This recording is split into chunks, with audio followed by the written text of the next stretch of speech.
Hey! In the next minutes, my aim will be to give you an approach of a new way of producing and consuming goods, circular economy. Let's start with some data.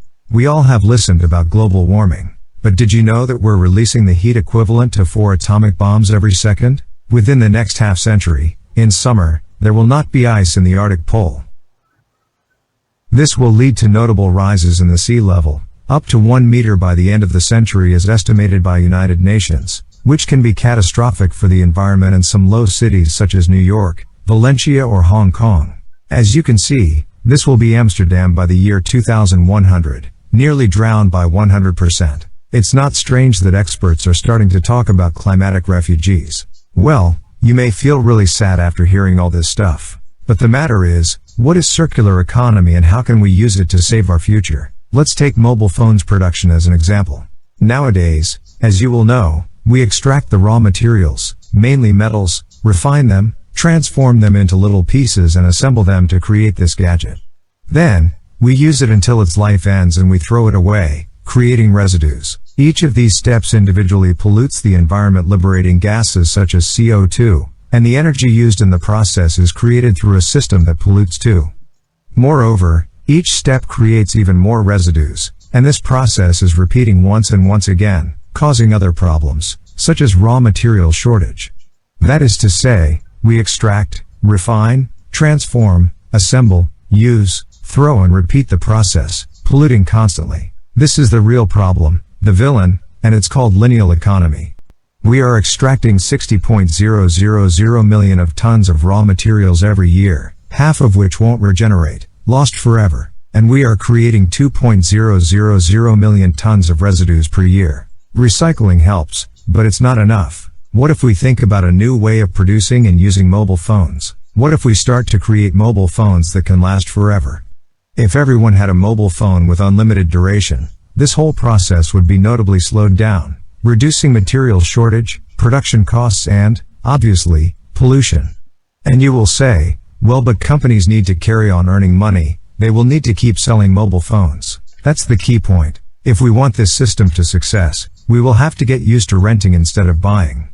If you tell someone to stop owning his phone, he will probably be reluctant to the idea. But, nowadays, we are paying every month for things like house renting or our Netflix subscriptions. In fact, considering mobile phones' duration and prices nowadays, it could end up being even a better option for customers. Moreover, phone companies would secure their monthly earnings and could invest this money in new updates for its products, while giving maintenance services to their users.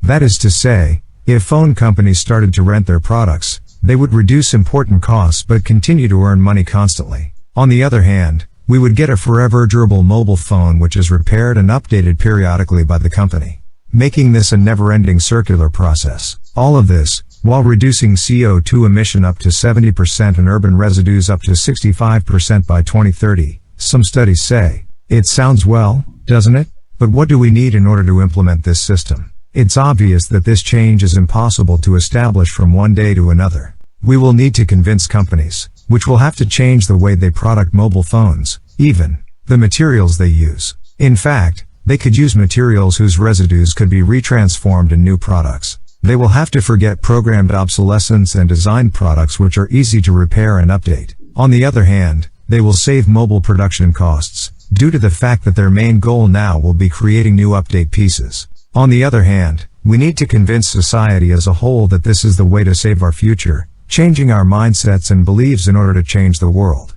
Convincing people that renting and not buying is the solution. And that's only mobile phones example. But we could extrapolate this to other products such as cars, with the increasing popularity of renting, or home appliances, dishwashers, microwaves.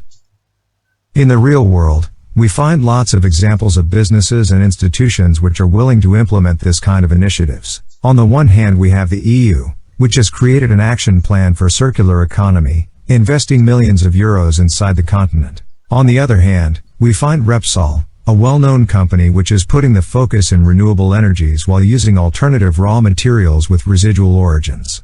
Moreover, lots of different universities all around the world are creating masters based on circular economy. Arrived this point, we should make a recap. To sum up, if we convince big companies and final customers to change their habits and way of thinking, circular economy can constitute a win-win system for everyone, including nature. We still have enough resources to keep growing in every industry, but we need to learn how to get the most out of them instead of throwing things away. Once explained that, we can conclude that economy is giving us one more chance to save the environment. The situation nowadays isn't as good as we would like it to be, but it doesn't mean we can't do anything in order to save our future. We have a solution, and that solution is a circle.